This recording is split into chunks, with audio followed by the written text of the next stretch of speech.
And his name is... It's John Bunday.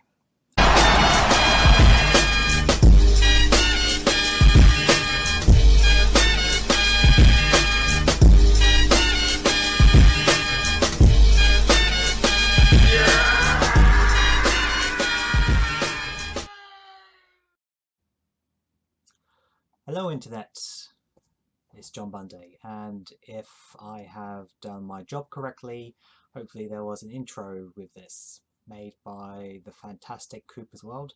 Thank you very much, Steve.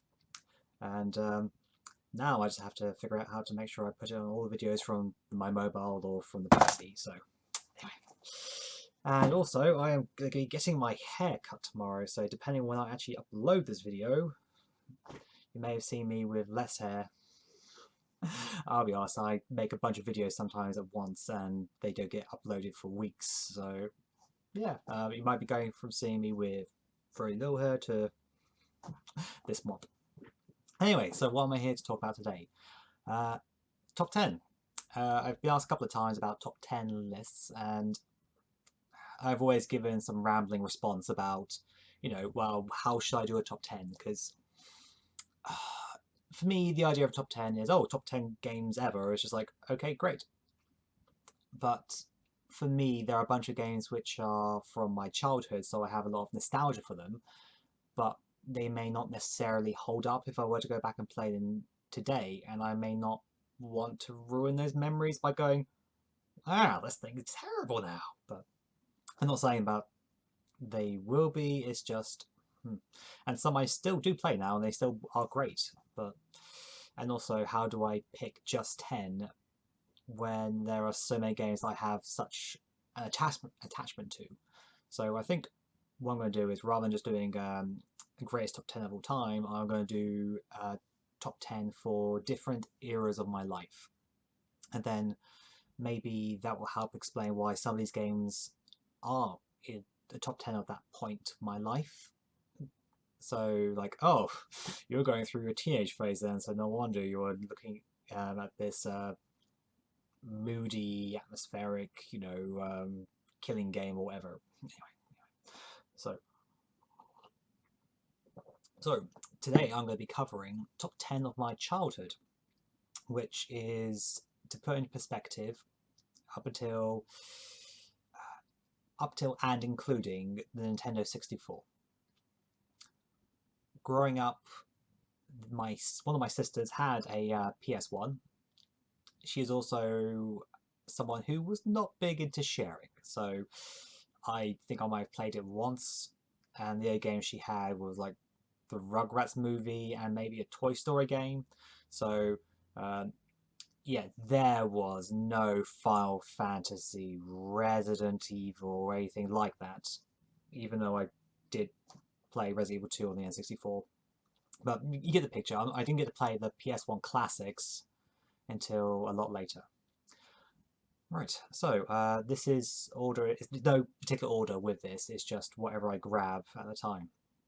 So sadly, I don't have a box to show for the first one, which I will do first because it is like, it's not the first game I played, but it is like one of the oldest. And I actually am trying to get a boxed version of it now, thanks that I've got the Master System converter. But I've been trying to find a good quality complete in box that isn't like stupidly expensive, and that is Sonic 1 for the Master System.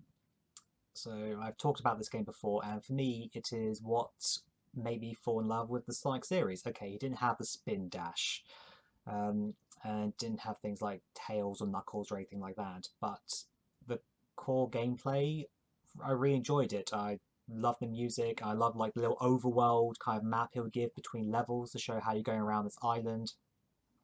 And not knowing a lot of lore about the game, or the Sonic series, there wasn't really that much then, but it just, seeing Sonic go up against Dr. Robotnik was just really sparked my imagination back then. So, and I even went back and replayed it 5-6 years ago, but that was via emulation, so I want to get a copy and actually play it on the TV behind me.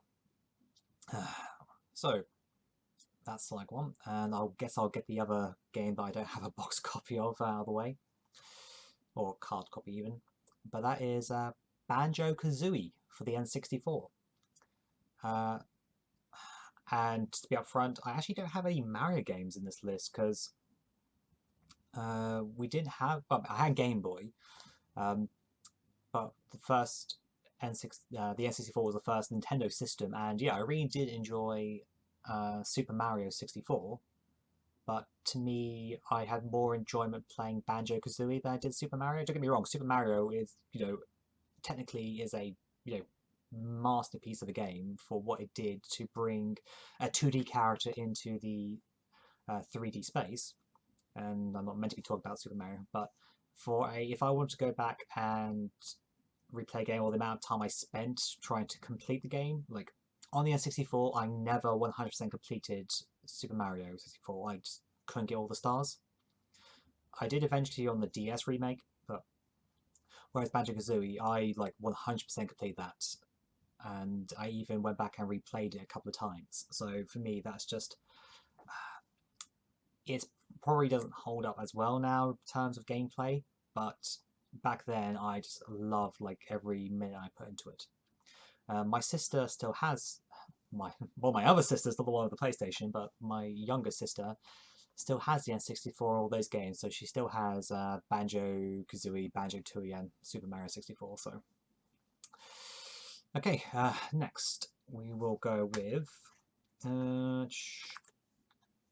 my first Zelda game. So Zelda Link's Awakening. This is the DX version.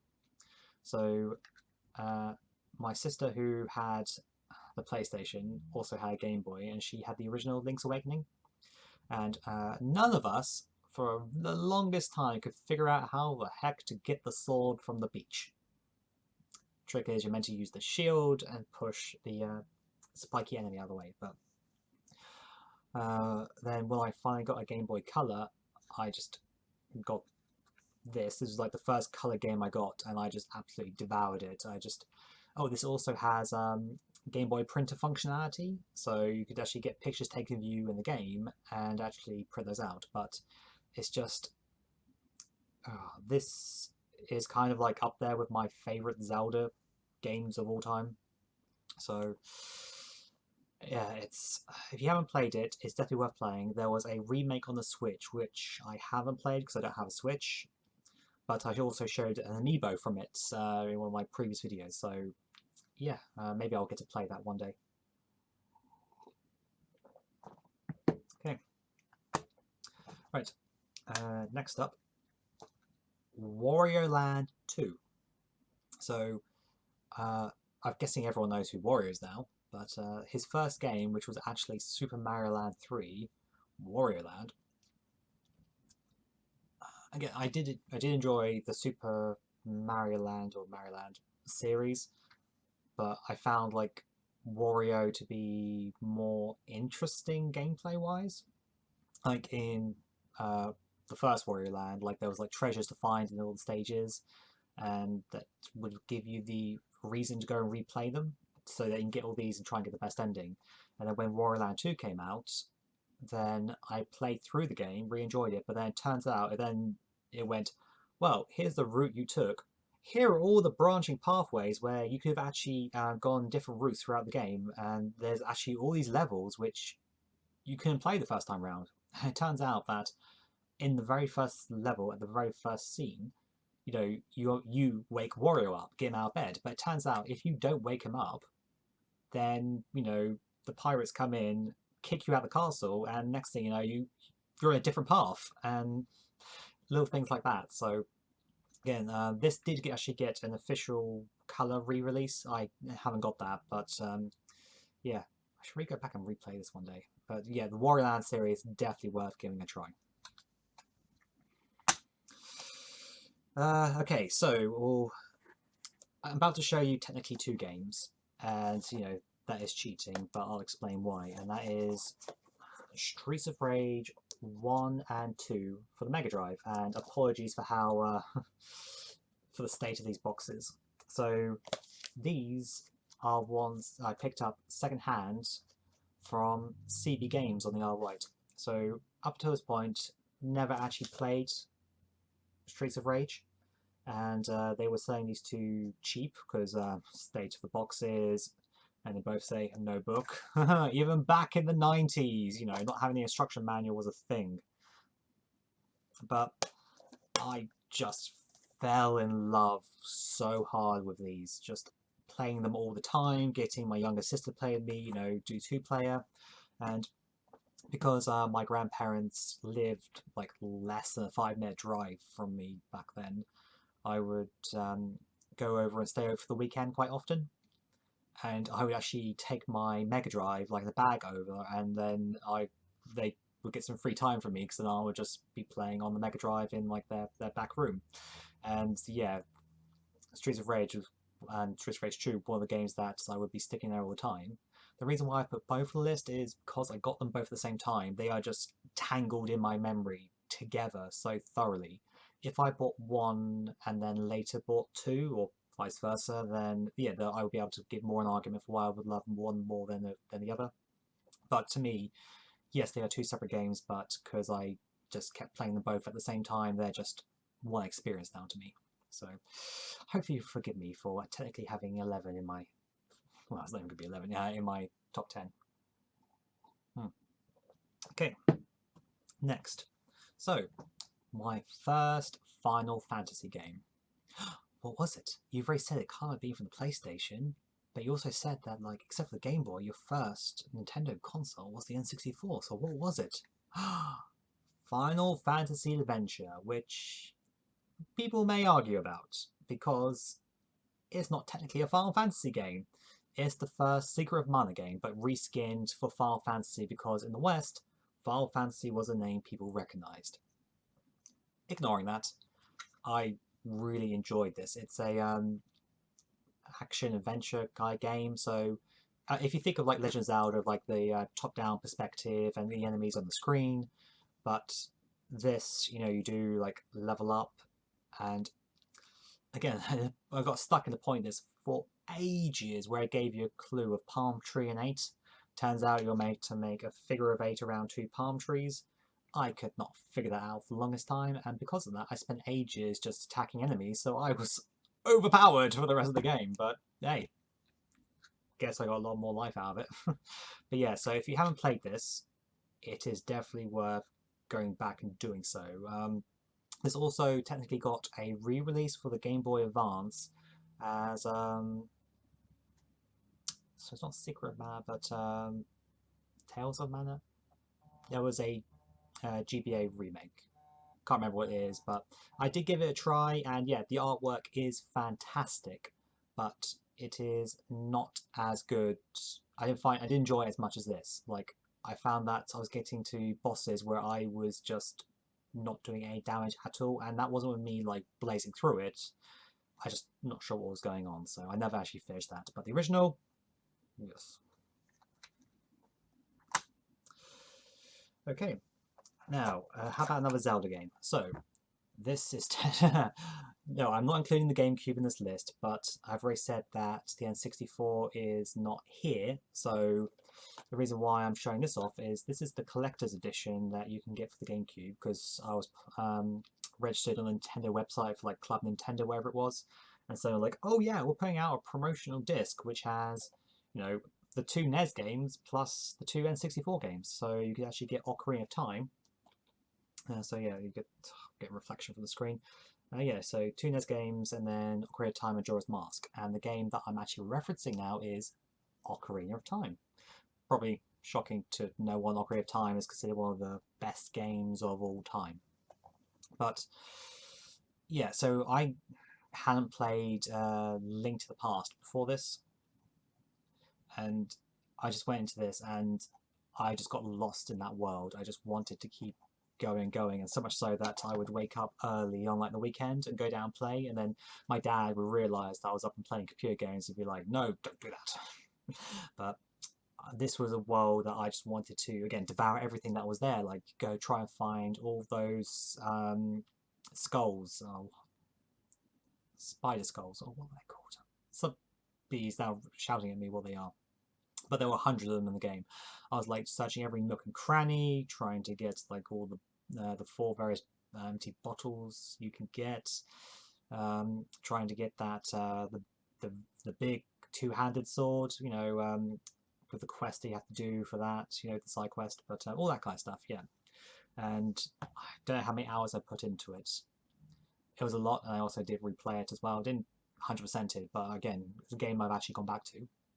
And I do intend to play it again, not the 3DS remake, but actually the Master Quest version, because I have the original Wind Waker that was released that came with, again, I think with Ocarina of Time, but also with Master Quest, which is a alternative version of the game, which is harder.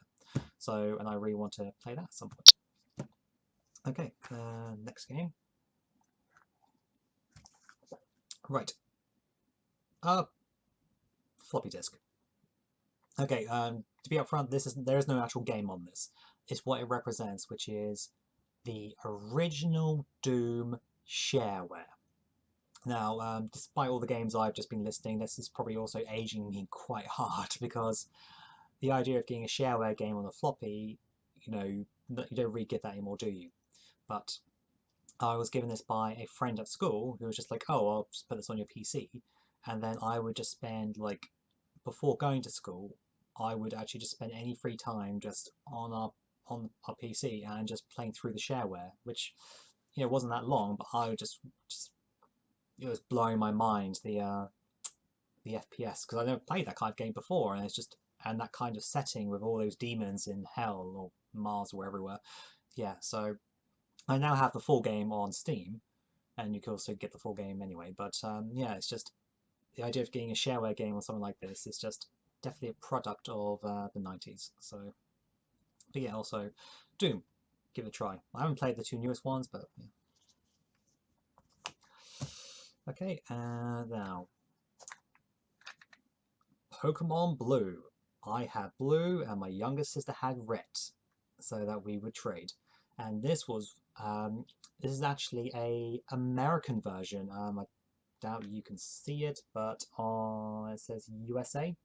So I think the TV show was out, but there was a magazine that we got which actually had import games, and yeah, me and my sister imported those before it was released in the UK, meaning that so when everyone at school was now playing these, we had higher level Pokemon, so you know we were quite good in matches. And again, I've lost count of the amount of hours I've put into this. But it's not just the game itself, it's also the environment we were in at the time as well. Like being at school at the heights of the Pokemon craze, like, you know, Pokemon cards, the Pokemon show, the games.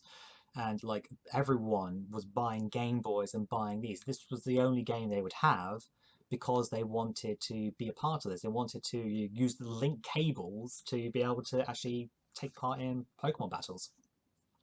And I even like got rid of my save at one point and then started it up again and again, because so that I could actually transfer the starters, like 2 sets of starters, to my sister, who would then give me 1 sets back.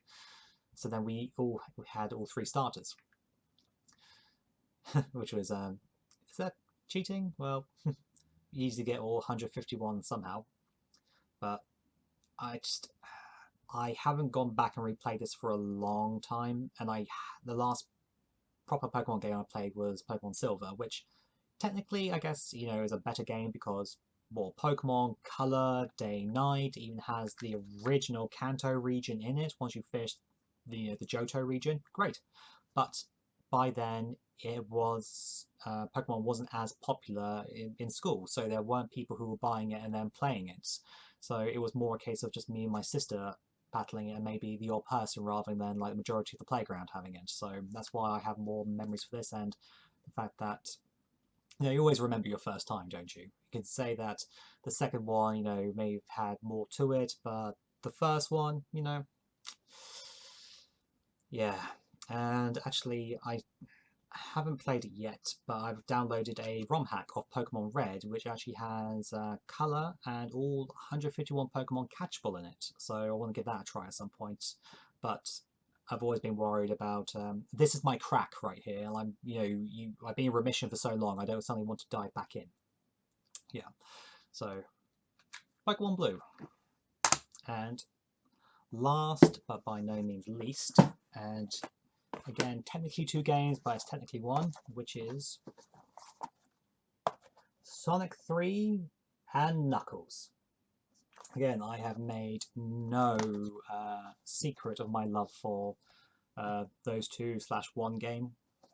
So I've got, well, I got my Mega Drive. I got the Sonic compilation, which had 1, 2, and Dr. Robotnik's Mean Bean Machine. And then I think I rented Sonic 3 from Blockbusters, and I was like, yeah, it's alright. I mean, you know, Knuckles was cool. Save feature was handy, but you know, there's a bunch of save files on there, and I didn't think I actually had the heart to delete other people's stuff. And then eventually I got Sonic and Knuckles. I bought that, and I was like, oh, this is amazing! And could never save my progress, and I thought, oh, you can do these things at the back. So I think I like borrowed Sonic 3 again from Blockbuster, and because I got Sonic compilation, I couldn't do Sonic 2 and Knuckles. Because if you stick the Sonic compilation in, it does the Blue Sphere game instead, because it sees it as Sonic 1. So I had to borrow a copy of Sonic 2 from a friend and then play and complete that in like one night. I really should get a copy of Sonic 2 just so I can go back and do that properly. When I say properly, as in I could go and do it on my Mega Drive rather than having to worry about ROM hacks or whatever. Yeah, and then eventually I bought secondhand Sonic 3, and I have played this game like every which way. Like, if you see my SCART comparison video, then you'll see that I've like got like save file for every single character combination that the game lets you do. So yep, and it's a game that I've come back to many times over the years via not just the Mega Drive, but like Sonic Mega Collection on the GameCube, via the Steam version. So yeah, and I wouldn't be surprised if I go back and play this again at some point. Like I just get, you know, that feeling like every year you have to replay a certain game. Like that is one of them. I mean, I did Sonic Mania for the first time last year, I think it was, or year before. So I'm kind of good for Sonic for now, but I know I'll get that itch again. But yeah, so that is my top 10. So I hope that you found that interesting. Maybe there were some games you'd like to give a try, but yeah, I'll do another one of these soon for my teenage years. Right, see you later. Bye.